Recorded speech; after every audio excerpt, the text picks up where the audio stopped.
Welcome to the show, Louise. How are you? Good. Thank you, John. Great to be here. Great. So I think one of the first things we do is share a beverage. It's, I think, around 10 a.m. right now, local time, so probably inappropriate for champagne. So you suggested something else instead, which I'm glad. Can you tell me what we're drinking today? Oh, we're drinking the Twinings lemon and ginger. I've got the bulk pack. So I've got my oh, you got your I've got a single. During COVID, it's just you got to buy bulk. Yeah. But No, I've got my favorite cup was my grandmother's cup, and that's where I like drinking my tea from. Very fancy. I've got a standard, I don't know, IKEA or something, I think. So you're one step ahead of me. So tell me a bit about why you like this. Just a bit of a refresher without the caffeine, or? Well, probably two reasons. One of my favourite days I've had in my life was I was working on Lizard Island, and I went for a snorkel, and I'm snorkeling away just off the beach. Have you been to Lizard Island at all before? No. It's absolutely stunning. You've got the granite rock, and then you've got the aqua water, and I'm snorkeling away, and I look beside me, and there's this turtle that's swimming right beside me, and it was just one of those moments you just go, oh, that's amazing. So when I got back to my unit, I thought I'm going to have a nice cup of tea just to celebrate the moment, and I never had lemon and ginger tea before, and that was my first day of having a lemon and ginger tea, sitting just thinking about that amazing moment, and now when I have a lemon and ginger tea, it takes me back to that moment. It's funny how that works. Like, it's the same with smells. It's this associative kind of stimulus that gets attached. We kind of use that in marketing a lot. We're trying to behaviorally condition people with certain cues, whether they're smell or flavor or a sound or words to a memory. So it's interesting how that works. I actually started making my own ginger lemon tea. So I slice the ginger, dry it out in the sun or in a low oven, and then crush it up and put lemon myrtle leaves in, because they kind of give the lemony sort of taste without having to slice up lemons. And it's a good alternative, so you should try that one as well. Yeah, I'm writing that down. And do you actually boil it, or do you put it in the sun? Yeah, I've got a lemon myrtle tree out the back. So, and it's funny, lemon myrtle trees were used in World War II by the US Army for the lemon flavorings because citrus was so expensive. The yield in terms of this chemical called limonene, which is the main sort of flavoring component of the lemon taste that we all know, it's really high. It's like 96% or something in lemon myrtle leaves. So, which is really lucrative if you want to distill the oil and use it in flavoring. So that's what they did. The Americans came to Australia. We started distilling lots of lemon myrtle leaves, and they used that on all the lemon flavorings for the army. Well, there you go. I have to go to Bunnings over the weekend and get myself some lemon myrtle. Yeah, that's perfect. So really quick intro into who you are. Obviously, we'll give you a nice bio before the start of this, but just in case anyone doesn't know who you are, what is it that you do, and what do you specialize in?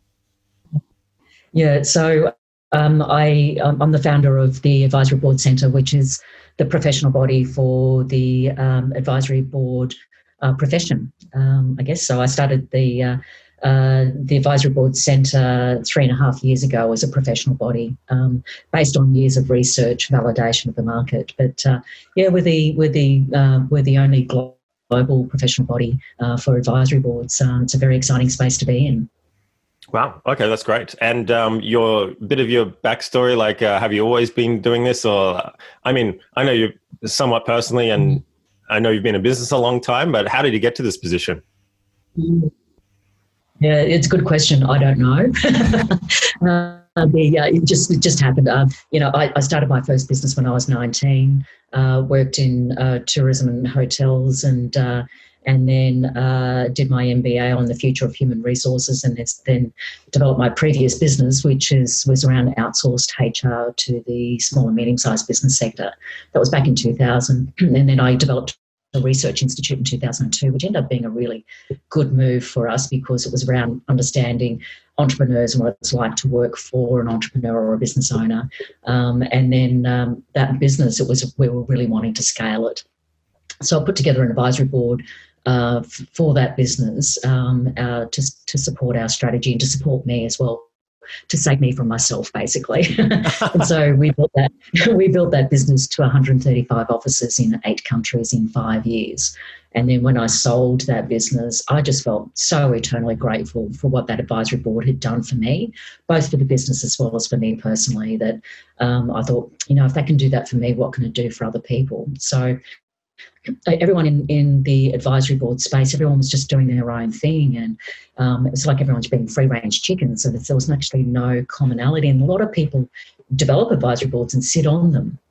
So I spent 5 years to research, test and validate the market, to look at what different advisory structures are, what's happening in the consulting sector internationally as well as in Australia.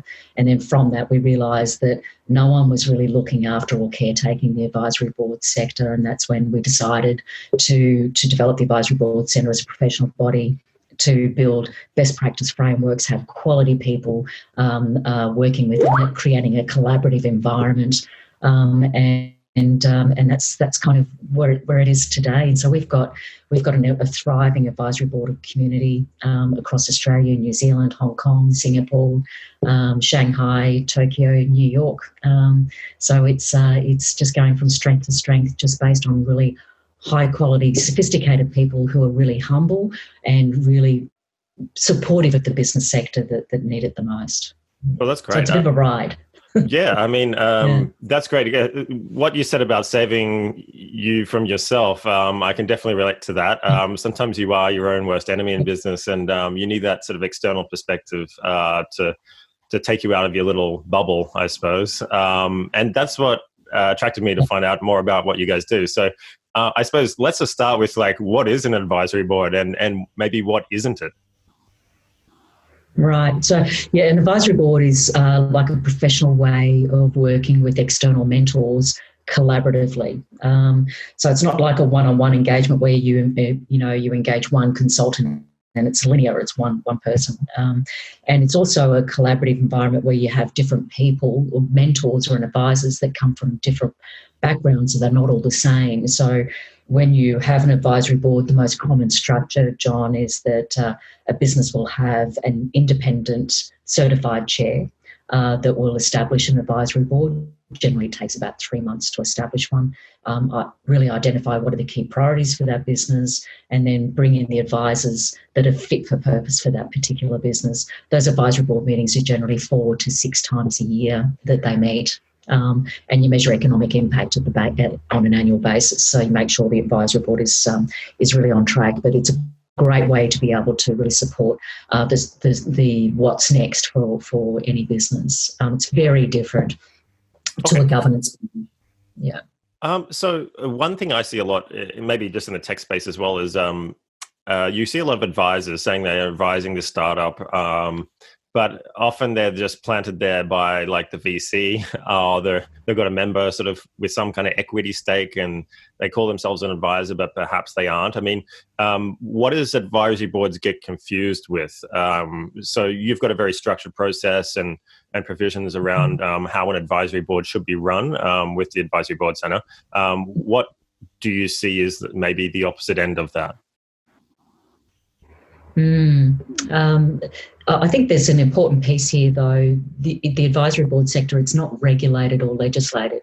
So it can take on a lot of different forms to make it fit for the environment that they're in. So a scale-up business, say $1.5 million business, may have specific needs that are very different to a corporatised advisory board, as an example. So it needs to be able to be flexible to meet the need of the environment that they're in. So it can take a lot of different forms for it. What it is, it's not a governance board. So a governance board is a decision-making model, and it's binding. It's binding on the organisation. It's binding on the directors as well, where they're personally liable. An advisory board is more about a problem-solving environment where the decision stays with the business owner or the organisation, and it's not the advisors there to be able to say what you should and shouldn't do. It's more about road testing, problem-solving. It's a thinking system, and then the decision stays with the business owner or the organisation. that's why I loved it, because I wanted the support with the really fine minds, but I didn't want to lose control of my business or the ability to be able to make my own decisions.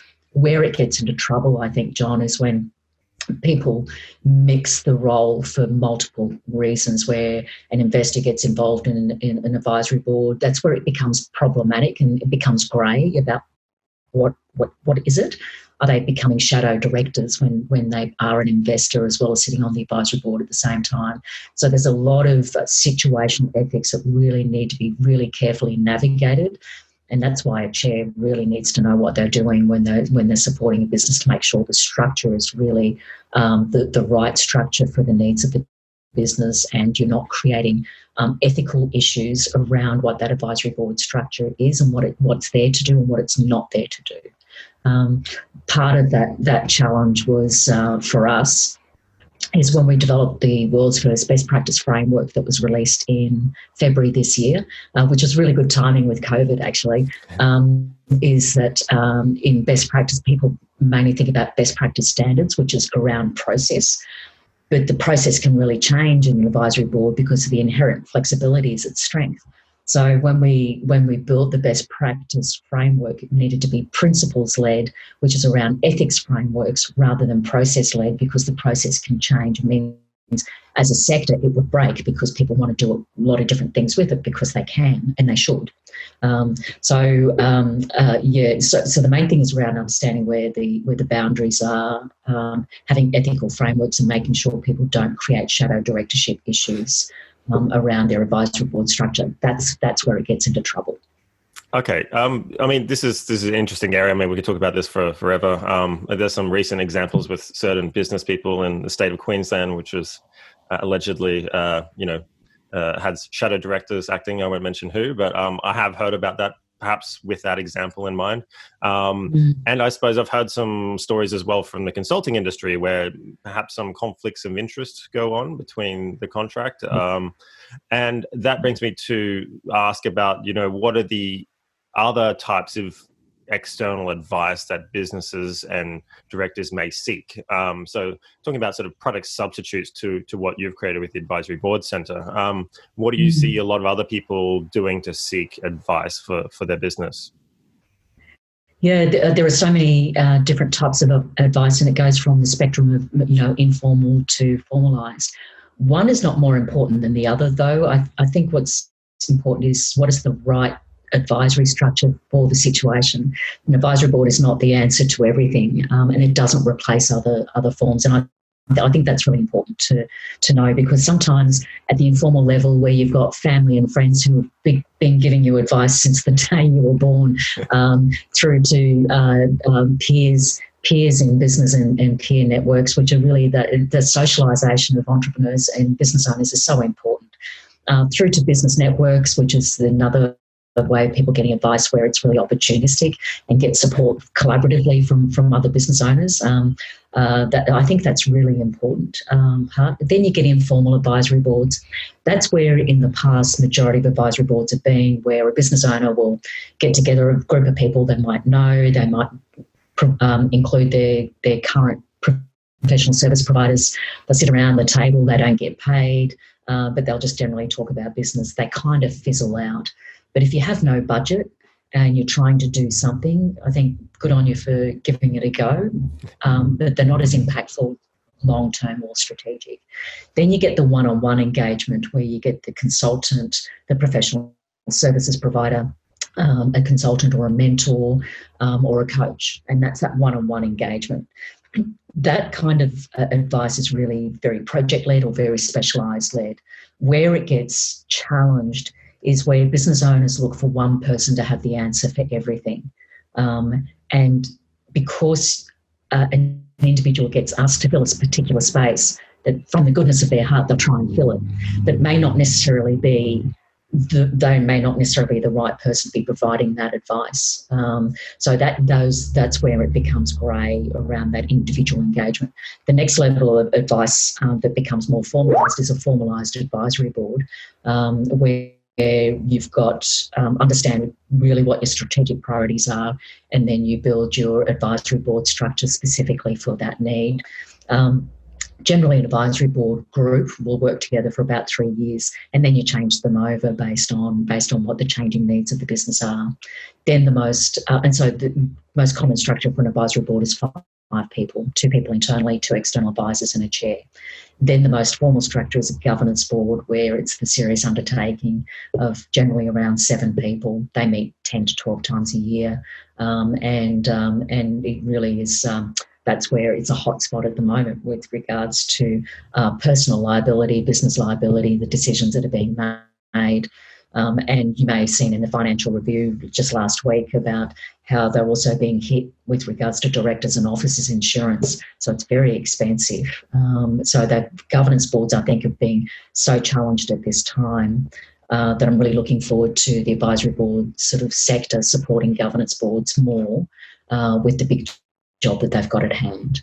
Yeah, well, I think you touched on a good point there in terms of there's no other time like now to test governance structures and advice on businesses and how to adapt to situations. So that's, one of the reasons I really wanted to talk to you, because, getting the right advice by professionals who are probably the best to provide that advice in a way that is most effective is challenging at the best of times.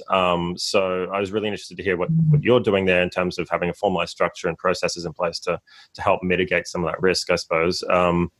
So that brings me to like some of the biases, and we do this a lot in the marketing and sales sector. Human biases. You said saving yourself from yourself before in terms of businesses. So, what do you think are some of the biggest barriers to like effective business decision making? Maybe freeing yourself from some of those biases. It's an interesting one. So back in 2004, I started to research why some businesses achieve their strategy and others don't. And one of the key factors was the addiction to making decisions. So we're addicted to making decisions on the run in the business sector. And so one of the barriers is to be able to, again, save us from ourselves in focusing on problem solving rather than the decision. So people bring problem solving and decision making together, whereas I think they're 2 very different approaches. If you focus on problem solving and the options and really digging deep, then the answers generally reveal themselves, and it may be different to the kinds of decisions that you would normally make. So creating an environment for problem solving, to think differently or to think things through and not just look at the obvious, but look at a situation, an opportunity or a problem like this rather than like this. It creates space to be able to evaluate the different pathways to be able to achieve your goal. So who does that problem solving? That's the critical issue. If we're always surrounding ourselves by the people that are always involved in it every day, you don't see it. I suffer from the same thing, right? So by being able to take a step back and have people that are not involved with it every day, but are highly sophisticated people that you deeply respect and have got the thought leadership, it's not just their experience you're trying to tap into, but you're trying to tap into the way that they think. You're able to road test, pull things apart, and not necessarily agree with each other. A good problem solving is being able to respectfully challenge each other, to be able to bring it back together in a new with a new lens. Instead of rose-coloured glasses, you end up going out with a clear lens. That focusing on that problem solving and then removing the decision making piece away from that, and that may be, which is where an advisory board is an example of that, where the advisors are there to problem solve and then to really review the options and to say, if I was to do it, I would do it this way. The business owner is still separating out and saying, but it's still my decision. I need to own that decision. It's not your decision to make. And that's where sometimes the consulting relationship gets challenged, where consultants say, I recommend that you do this. And if a business owner then follows through and implements it and it doesn't work, they say, you told me that I should do that. They don't own that. They don't grow up in that process. So it's about stepping up and owning the problem-solving component to then make a really solid decision that you don't go and change your mind. So that's the other issue of making decisions on the run is I'm making a half-baked decision, and then I'm going to second guess it later on. And then you end up sabotaging yourself because you're not following the course, because you're not strong in the decisions that you make, you're not deliberate in those decisions. And I think if you're focusing on problem solving in the first instance, you stay the course once you have made a decision. I think that's an interesting point, actually. I've never heard it said that way, separating problem solving from advisory. So that's really good. Sorry, decision making and problem solving. I suppose you touched on consultants and advisors. I've always wanted to ask you this question because a lot of people ask me as well. What is the difference between a consultant and an advisor? Are they the same thing?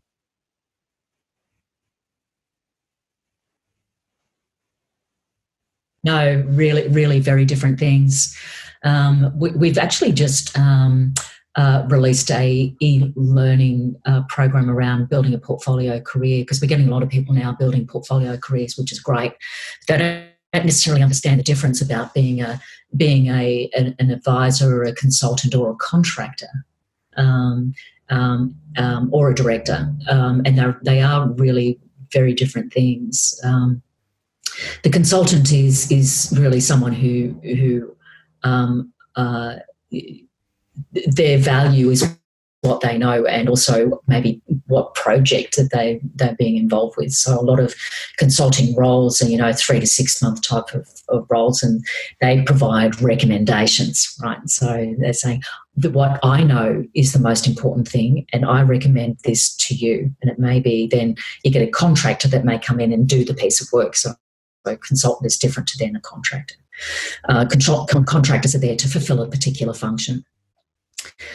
Very often those two get mixed up, and so I've had the situation myself where I say I need a contractor to do a piece of work. They come in and do the piece of work, and all they want to do is consult to me, and I think, no, I just want that piece of work done. Maybe underneath they always want to be a consultant. To do the piece of work. Yeah, that's right. So being really clear around your brief about what is it you're looking for, even I suffer from that sometimes, just go, and so be clear around that up front. Then the consultant providing recommendations to an advisor, which is about road testing ideas and evaluating options, is that so that it's kind of the less that you do, the more valuable you become as an advisor, because you're not there to sell a piece of work. Where it gets problematic, though, is when someone tries to be an advisor and then sell in a piece of contracting work or consulting work at the back end. That's where sometimes it can work, but sometimes it doesn't. And a lot of business, mainly the business sector, find that really challenging, because they say, is that advice from you because it's good for my business, or is it because you're trying to sell me something? And that trust gets undermined because you're second guessing why are you providing that advice to me now. So separating out the role of an advisor to that of a consultant or a contractor, I think it's really important from an ethical point of view, but also from a trust point of view. We have an ethics framework that we have for the advisory community to really help them navigate those relationships. Most of the time it's important to separate it out, but sometimes you've got to look practically at the situation and what is it that I can do to help someone else, but it just needs to be navigated very carefully. Yeah, I think that's one of the best answers I've ever heard. So that's great. I suppose I'm really interested because I'm sort of nearing that phase in one of my other businesses where I might be looking at formalizing some advisory structures. I was looking at consultants and maybe some VCs who have advisory positions in there. So pretend that I'm at this sort of stage of my business where I'm looking for external advice to really take my business to, quote, the next level.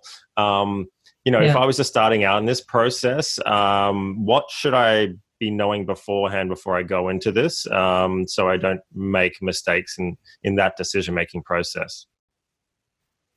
Yeah, it's a very important phase, John. And I'll just take maybe a step back to explain the process that we undertake.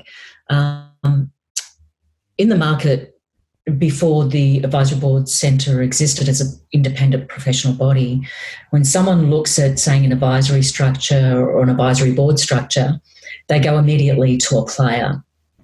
So you're assessing the model or the different options and the person at the same time. So it's a complex decision to make. So 2 years ago, we developed the advisor concierge brand specifically in the market to bridge the gap between the business needs and the business community and the advisor community. So the advisor concierge is a process where we would sit down, John, and have a chat, talk about where your business is, what your objectives are, and then we would reconvene and we would see what options are. The key part to exploring what is the right advisory structure is to identify what your priorities are for the next 12 to 18 months. If you know what your we talk about the top three a lot. If you can get clarity around your top three, then we can scope out, is an advisory board structure the right approach for you? Is it a mentoring approach? Is it you need investors, or do you need specialists to come in, or do you need a governance board? It could be different things. Then based on what your top priorities are, it would then scope out what are the different advisor backgrounds and experience that you need to tap into to solve whatever it is that's what's next for you. No advisory board is the same. And you've got to be really mindful of that, because the needs of a startup to a scale-up is different to a 1.5 to a $10 million business, 10 to 30, 30 to 50 million, 50 to 100 million, and 100 million plus. Then you get corporatized advisory boards, which is another beast altogether. But if you get that clarity around your priorities, then you scope out the backgrounds and what that collective group would be. Then those opportunities is what we call an expression of interest. That goes out to the advisory community, and those advisors, once they understand what your needs are, would apply for that, go straight to the business owner. What's important in all of that is we decided strategically and with absolute intent that we would not charge for that service. Because 92% of businesses, when they come to us, they say, we know we need something, we don't know what, and we've never had an advisory board before. So we don't take percentage fees, rebates, or any kickbacks either out of any arrangement. So we are Switzerland in that process. So we only want the best for the business sector, and we do that hand on our heart because the business sector, especially the mid-market, needs as much support as it possibly can. And we help the advisory community to stay on their A game, because the advisory community needs that ongoing professional development. They need that credential.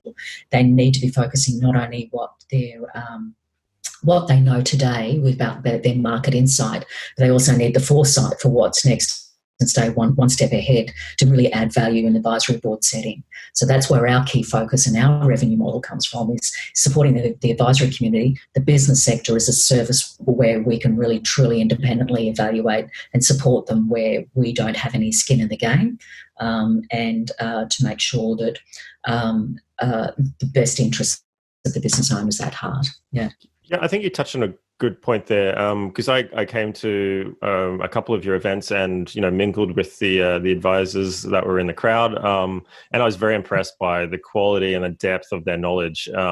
There's not many people I can talk to at that level, and there was a whole room full of them. So I was kind of really excited and having really great discussions. And I suppose then I was interested in, okay, well, what are the red flags? If I'm a business wanting to get an advisor, are there any sort of telltale signs that are really indicators of, like, maybe that person isn't a good choice to advise my business, and maybe I should go to a more formalized structure or hire your services, for example, to find those people? Any telltale signs that you know of? Well, you got to be crystal clear in your own mind. What is it that we need? When business owners, including myself, meet amazing people as advisors, you're like a kid in a lolly shop. You go, oh, I just want everybody. I get it from you, I get it from you, and that can be a problem. So before you actually start meeting advisors, be crystal clear about what your business needs. So when you meet advisors, you are meeting them with purpose, and you are meeting them from a sense of control about it. This is I know what I'm looking for, and then I can assess advisors based on the need of the business, and that gets the subjective component out of selecting advisors. A bit like people are quite good in selecting employees, but not so discerning when they come to their advisors. They go based on recommendation, but then maybe not dig any deeper. So when you listen with purpose, you're able to then select the right advisors for the business for what you need today, which is why take a step back and focus on what your needs are first. Take time on that, and then you can be really purposeful. Telltale signs for advisors, I think, is important, making sure that you ask the right questions around not only their experience, but what they've been involved with in other organisations, but what they have personally done. So some advisors can be talking about, we did this and we did that as an organisation. It's about asking questions about what did you do? And getting that absolute experience that they've had skin in the game with, because if you take someone on as an advisor that's had this large corporate experience, they may not necessarily have been firsthand in the actual initiatives that they're talking about. They're just talking about it. They may not know the graveyard that sat behind that decision, where business is tough. So knowing where that firsthand experience is, I'd say really look at how they listen, and if they've been briefed prior to meeting you, given some information, what kind of homework have they done? How much are they really intellectually curious about what you're doing? How interested are they in your business? Because they need to be a fan. You can't just sit on an advisory board as a gig.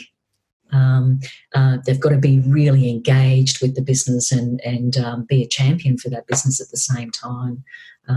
That's part of the legacy. Just what you said there, like skin in the game, that's really interesting. And when you were just explaining that, it reminded me of that Steve Jobs video, where he's making the analogy of any consultants in the room, and they've never eaten the fruit, and he talks about a banana. I'll put the YouTube link, but it's pretty hilarious. And I don't want to say anything against consultants, because I think, like you said, they have their place. But he did raise a good example of what you just said in terms of if you haven't owned and dealt with that initiative over a period of time, had skin in the game, and seen it either be successful or unsuccessful, and own that for a period of years, better or for worse, then it's a different level of understanding. So yeah, I think that's a great answer. Yeah, and it's skin in the game for what? Right, so you might have an entrepreneur that's just gone through what you're about to go through as a business owner. They're great, but sometimes you need a C-suite executive that really understands transformation or technology or cybersecurity or whatever it is. You might need a technical specialist that has skin in the game for that. That's what the business needs are. So you've got to be careful about not being a generalist in the way that you look at what skin in the game actually means, because supporting entrepreneurs can be fantastic, but you could end up having two free-range chickens talking with each other because they love talking about lots of opportunities and things like that. Sometimes you need those that have got skin in the game around business excellence. Where's your business case? All those things to keep you grounded as well. So that's why I think being really clear about what is it you want from those advisors, and making sure not only that they've had that experience or that knowledge, but that you look at the way that they think about the future, because none of us have been there. We need to have, I think, different ways of thinking about our businesses in the future. So we don't want everybody to be the same sitting around that table, because otherwise we'll just come up with the same decisions. No, that's good. And I think you touch a point on maybe the... hang on, I'll just wait for this internet. I think you touched on a good point about... the outcomes versus the output of activity. How would you, let's say we've put an advisory board structure, whether it's formalized, unformalized in, how do you then reassess at a later timescale? Has that worked or not? Like if you're looking at very long time horizons, it's really hard to calculate opportunity cost sometimes. What are your recommendations for putting some kind of framework for measurement in place? Yeah. So it's really important to measure economic impact of an advisory board, whether there's an impact or not. So the method that we developed over 8 years is what we call a business growth score. So when a chair establishes the establishment phase in the advisory board, they do a growth score assessment. It evaluates not only the quantitative data about the business performance, but also then puts all the qualitative information about the business owner's relationship with their own business. How do you feel about the performance of your business? What is your satisfaction? Can the business operate without you? Your management control systems, all those sorts of things. So it measures those as well and gives it a growth score.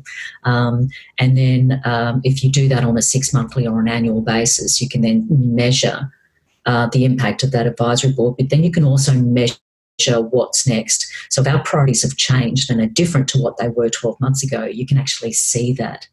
And then evaluate if our priorities have changed. What are our top priorities now? Are our advisors still the right advisors to be able to meet that future challenge? Because you might need to swap people out. So it gives you validated evidence around the effectiveness of that advisory board and the effectiveness of your own decisions. So I've got an advisory board for my business, and I love and hate my advisory board, right? Because if they catch me out with something that I don't know about my business, I go, oh, I should have known that. And we have our own growth score as well. And when you measure economic impact, you can see where you can put pressure points in your business to decrease maybe your result of your business to be able to achieve a bigger result later on. So it helps you to understand where those levers are and how to control that. So the business growth score is the method that we use. Back in 2002, when I started the Research Institute, I realised the biggest HR challenge of any business is the business owner themselves. So if the business owner is not satisfied with their business, that's a major HR challenge, right, for everybody. Mm-hmm. So, and you can tell when a business owner is, if they're in a really positive place with their business, they've got the energy and the drive and the commitment to the next stage. But if they're a victim to their business, it needs to be really not judged. Needs to be understood, because you can put whatever strategy on a piece of paper, but if it's not going to be driven with the right intent and the right positive energy that sits behind it, it's always going to be really difficult to crack that. And no advisory board is going to be able to support a business owner that's really not deeply engaged with their own business. It's funny you mentioned that, because obviously I deal a lot with entrepreneurs, and the mental strain running a business that could be struggling is like unbearable, and it sort of cascades down from that point. And, there's this finite time period when you start a business to your enthusiasm sort of waning if you're not getting that positive reinforcement from the market. And you're exactly right there. That drive can dissipate. And when that happens, then everything falls on itself, and they start sort of withdrawing from maybe advisory that they may need. So it's an ego check, isn't it, at the same time? Yeah, look, I think all of us, I have a love-hate relationship with my business every day. I love it, I hate it. Same. Yeah, so it comes down to, the importance of having the right collaboration around you, collaboration with your employees, your suppliers, your customers, and it's an ecosystem. And you're there not just to be there for yourself, for your own business, but you've got this ecosystem around you that you've got to be able to support. So you've got to get out of your own bubble and get out of your own head. And then sometimes you do need to make those tough decisions. You go, you know what? It's time to get out. Or in a current situation, there's a lot of compassion that's needed around advisory boards and advisory structures where some businesses are not going to survive this. So how are they going to be able to do that while still saving face and still feeling good about themselves? And I think that's also being, you've got to be real, you've got to be genuine in this space to be able to help people make some difficult and support them as they are making difficult decisions in transition. I just thought about what you've created. It's a way of judging a business dispassionately while still being a passionate business person. Yeah. There's business owners sometimes don't enjoy the experience with a consultant because they feel judged, right? Where an advisory board, and particularly the chair, it's really important that they're not there in judgment. They're not there to audit the business and say that's right or wrong. They're there to understand the need of the business owner. What is it that you want from this business and how can we help you? Sure, you make some decisions that could sometimes think that was a great decision, but it was actually pretty dumb. That you've got people that will there say, okay, well, yeah, that's pretty tricky. What are you going to do about it? And help them navigate that. So the difference between judgment versus understanding is a big point of difference between being a consultant and having an advisory board. Look, if I feel like I'm being judged, if I feel like I'm being judged by my advisory board, you shut down. Yeah, definitely. I really want to get, I know you can't talk too much about some of the work you do for obvious reasons, but I have heard stories of, within my industry of the tricks and games that go on between different forces of power, say the investors versus, the board and management. So really interested to hear sort of if you've heard any stories of things that have gone really badly and why and how that happened. All the tricks that go on. Wow. You talked about shadow directors. Yeah. So when there's multiple agendas, it's tricky. There's predatory practice that occurs in the startup, scale-up market where you're presenting one thing, but there's actually another opportunity there. I think where it gets really tested is when you're trying to do multiple things with the guise of one. When you're combining being an investor and an advisor, it can sometimes work, but when you're an investor and a chair, it's really tricky. I even messed up on that myself. So I've made some really bad mistakes really well. Along the way in the learning early days where I was chairing an advisory board and then I became an investor and in that business to get it ready for sale. And I thought I was pretty good and pretty ethical. But as soon as I was doing both roles, we had the agenda in our meeting in front of us here. And then I had this tricky little agenda in my head that popped up that I didn't even realise that would actually happen. So it's about saying it's going to be one or the other, right? So I think that's important. The accelerator and incubator space is a really problematic area, I think, because there are so many moving parts to it. With the launch of the best practice framework in February this year, we released a best practice guideline for accelerators and incubators for program managers to be able to use and build some really good ethics frameworks for an accelerator and an incubator, some orientations for them so that there's some really good disclosure that occurs in those environments back to program managers without them getting caught up in the detail.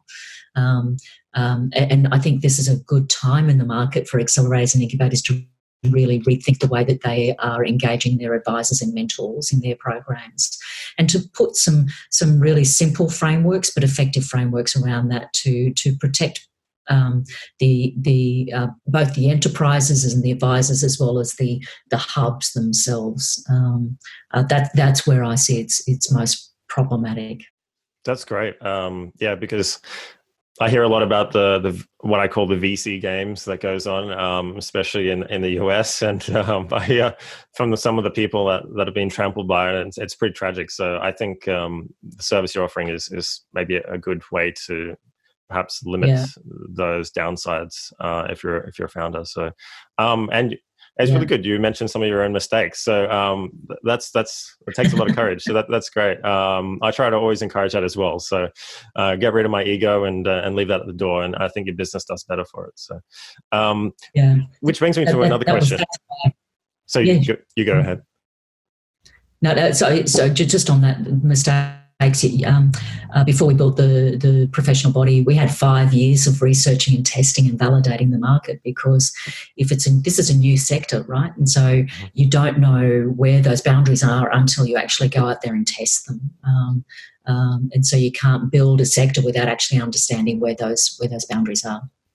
No, that's great. I mean, it's a very sort of tech, growth thing where you probably not explain this very well, but you put yourself out there, push the boundaries, and then get the feedback, and then improve and iterate on that process and get better, and then formalize some kind of model from there.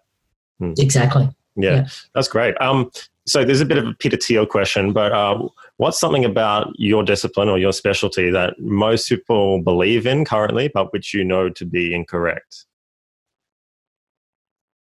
Oh, run that question by me again. So what is there something about your discipline, or the thing that you do, that a lot of people believe in, but which you know to be wrong? Oh, that people believe in, but it's wrong. So things that are generally accepted as truth, but which you've then found out to be actually incorrect.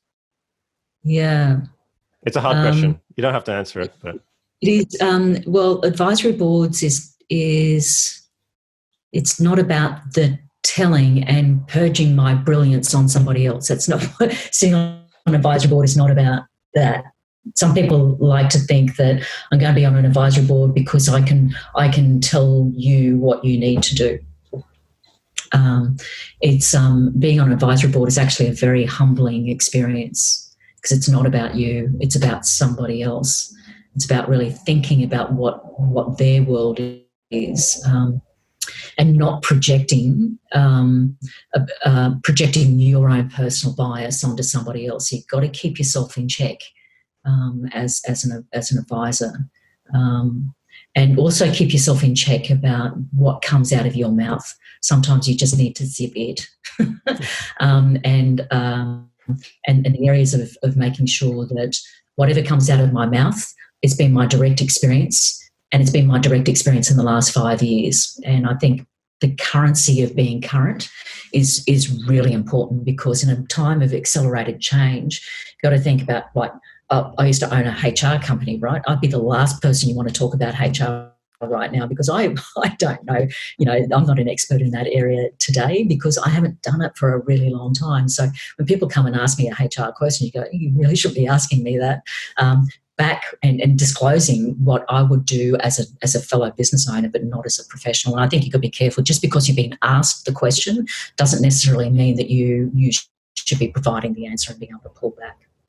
No, that's great. I find the same in my discipline as well. Like, it's so dynamic that even what I was doing in May for one area of what I do is completely changed. May 4th, I couldn't do that thing anymore. Bang. And if I was using a playbook from 2014-15 for growing startups, completely different to 2020. So I think a lot of people, read those books from successes of the past, and there's this sort of innate bias that will work again. And it's sometimes not the case, is it? Yeah. Yeah. Can you give me an example around that, John? Because that's really interesting. That's really rapid change. Yeah. So I suppose with a lot of these digital platforms, and I've seen this because I do a lot of personal tests myself on my own business and my clients. So, platforms like Facebook, Google, TikTok, a lot of them have algorithms that run behind these systems that are updated. Even LinkedIn, where, I found out about the Advisory Board Center. Recently, they've done some updates, and it completely changes the nature of the dynamic of then how I would recommend people use that to achieve whatever goal they're trying to set. So my advice would completely change. And if I wasn't in there doing that or getting that sort of ground level feedback, I would be giving the wrong advice. Right. So it's so dynamic. And that's just one little example.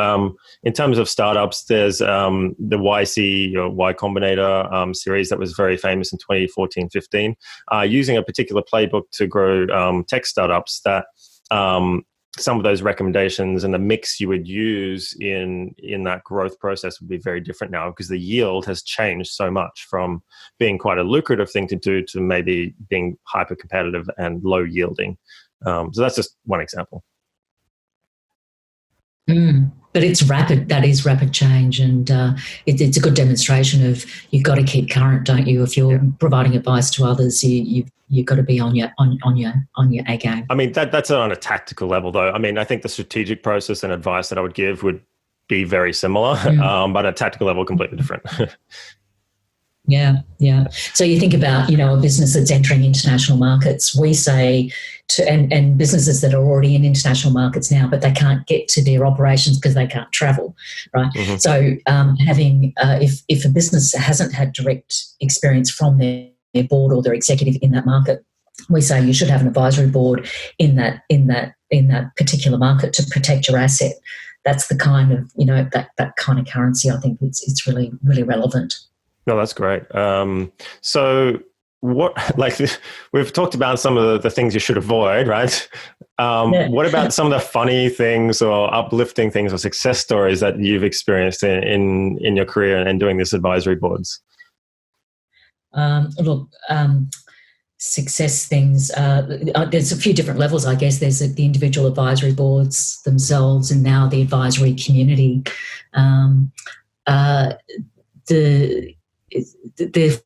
There are funny things that happen, but what I think has been interesting is a lot of fun things that happen in this space. It's a very optimistic environment. Advisory boards, which is so different to governance boards, where governance boards have to be so careful about what happened and validating what happened. And advisory boards is about what's next, what's going to happen. And it's very optimistic. It's blue sky. It's a lot of energy involved in all of that. And so what I love about this space is that it's about the what's next, and exploring that and being able to explore it with a lot of different people and some of the finest minds in the market who are thought leaders, to be able to capture that and having these really sophisticated yet humble conversations is really, it's a lot of joy that goes with that. I loved being an advisory board chair. That I did it for that 5 years while I was researching and testing it. And even when I was backpacking around the world, I was chairing advisory boards back here in Australia via Skype in the middle of the night and all those sorts of things that you do. So you were backpacking and doing advisory board work? Where were you backpacking? Yeah. When I sold my business, I backpacked. I just packed up everything and travelled for 2.5 years. So 13.5 kilos was my life. And I was chairing advisory boards back here in Australia. So do you realise I'm backpacking? I go, yeah, that's all right. You just do what you do.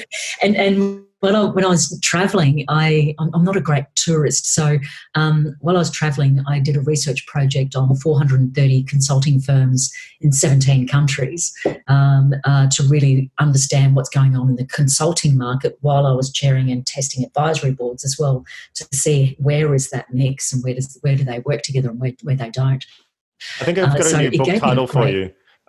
Just before you go on, I think Louise, the backpacking advisor. It's just absolutely wonderful, and so I'd be interviewing somebody saying we've got a consulting firm, and we're in a certain one.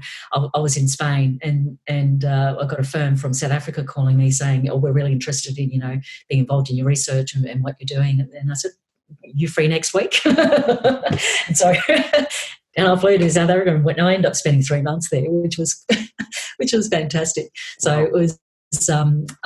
You don't need walls around you, and I think everybody's sort of experiencing that now, to be able to be really effective in your professional, but also remember to be a human being at the same time. Did you do the El Camino?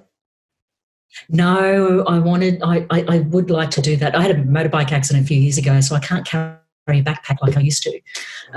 So I'd need to have, I'd have to do a fat cat walk with someone carrying a pack for me. You need some Sherpas.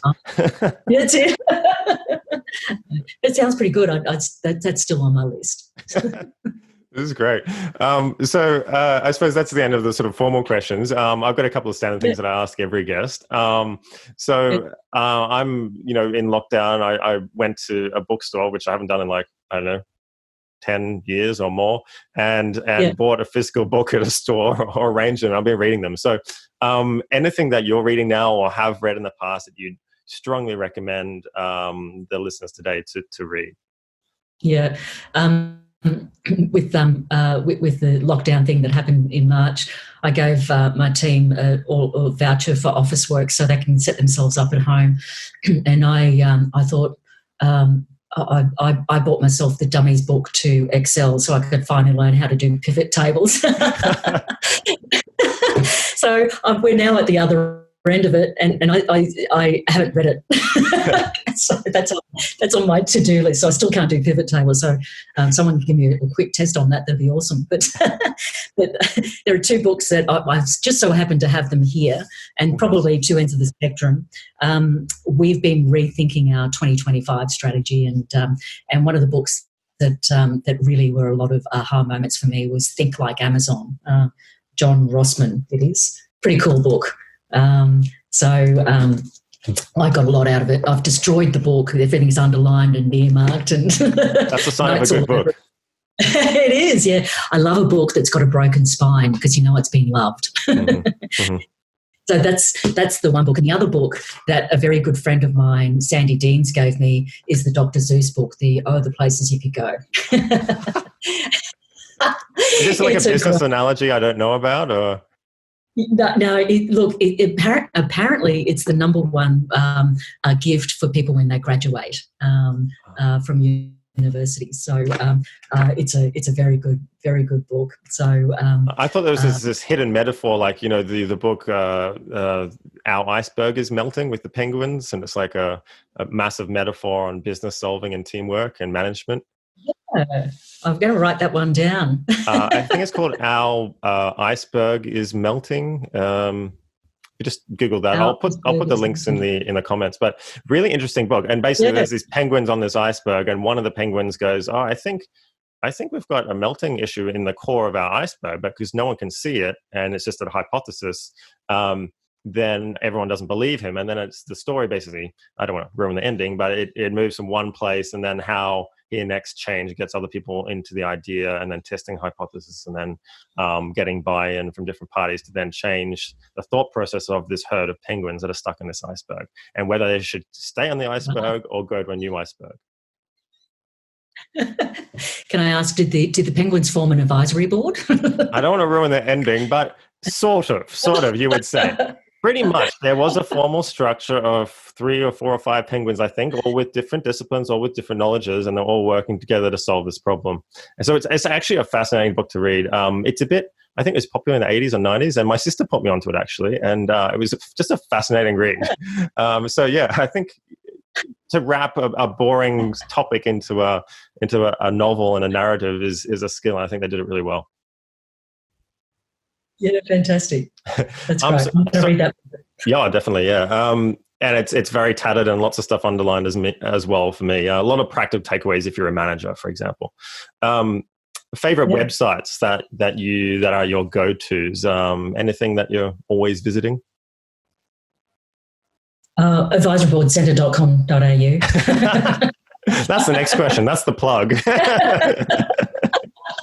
Okay, maybe apart from that, just to increase your, I don't know, entertains you or increases your business knowledge, or. I don't have one. The problem with when you Google things, you become a rabbit down a hole, don't you? You just end up having this whole web. I guess the World Health Organisation's got a few hits from me in the last few months. I've actually stopped looking at it now. I can't say. No, I can't say any besides myself. Isn't that that's really egotistical? Well, no, it's probably a good sign. You've freed yourself from online distractions. I know a lot of people that do a digital detox and turn off all the notifications of social media, and they get a lot more done. So maybe you're just very efficient with your time. Yeah. I'm pretty focused. Good. What about a piece of tech that you can't do without? Like, could be software or hardware. What's your your favorite thing? Like everybody else, Zoom has been a bit of a lifesaver. I've always used Zoom in the last few years. Before that was Skype. When I was backpacking and using that, then Zoom didn't exist then. But Zoom has been. I guess like everybody, in a really a highly effective way of connecting, because we have a global advisory community. We've our online presence in the way that we digitally connecting with each other is just so important. It's not about connections, it's about relationships. And Zoom is the next best thing, I guess, or any of these kinds of platforms, to be able to meet like this and still be able to create relationships. So it's been an absolute must for us, for us to really, we've shifted our business model a lot in the last 3 months, and this technology has been absolutely a must for that. Well, we're using Zoom right now as well to record this. So if anyone complains about the audio dropping in and out or whatever, it's not my fault. It's you can blame Zoom or my internet connection. What about, I think, there's some really good things that you mentioned in here. What's the best way for people to contact you if they just want to ask you a question or something without, I know you're a very busy woman because you're very good at what you do, but say someone's a bit of a fan of what they hear, what's the best way to get in touch? Yeah, connecting via LinkedIn for sure. If people are interested in the best practice framework, that is open source to everybody. I think if anyone's interested in either being an advisor or having an advisory board for a business, we want people to think, good on you for giving it a go. That best practice framework is available for everyone. So download that off the website as well. It's a good resource. That's great. And talking about, just to finish, challenging my own biases, I did my interview list and when I wanted to start this podcast, right? And it was like, I went through and reviewed it all. It was just all guys. So I challenged my own biases and I said, look, I know lots of very good women who are very good at what they do and I want to interview them. So then I found out and networked with, I went to you, went to Jen, who put me onto you, and other really good women in the space. And is there anyone else you would recommend that I should perhaps talk to next? Not necessarily about advisory boards, but just in general. Look, I've got a list. I've got a whole list. So what is it that you want to, what are you curious about? It's around growth of businesses, strategy, maybe with a bit of edge of tech or new approaches to growing businesses and making them successful, or peak performance of people within businesses.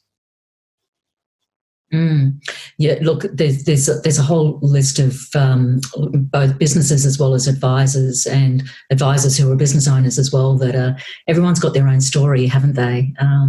Well, actually, I forgot to ask you this question too. Maybe you can, I'm sure you'll email me some names if you don't mind, that I could perhaps approach. But what about talking about diversity on boards as well, like having representation? You talked about specialists who have skin in the game within their discipline, who may be really good at advice there, but have blind spots in other areas. What about diversity ratio on boards? Like we're talking about gender as well as perhaps racial backgrounds or experience. Yeah. That's interesting. We've been doing a little bit of work with SBS recently around diverse perspectives. So it's not necessarily about diversity, where they can sometimes gets just channeled into men and women and race, but it's about diverse perspectives. And it's also an ageist thing too.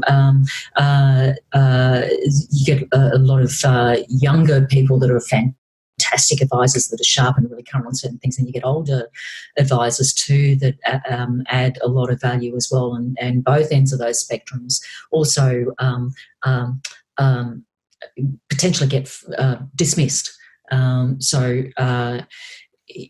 the chair of my advisory board is 35, right? And so just awesome perspective. The thing that we did with SBS was around diverse perspectives around, we think that some of the businesses that are going to really thrive in the uptake after COVID are businesses that are driven by immigrants as well as refugees, because they understand complexity, they understand having to pull a rabbit out of a hat, doing a lot with nothing.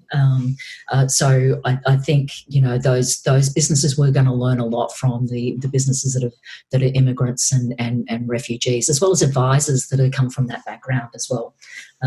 Though I think that group too also have deep connections in international markets with family and colleagues as well. So that potentially people, when we are in a lockdown type scenario, that are going to be really useful for global operations.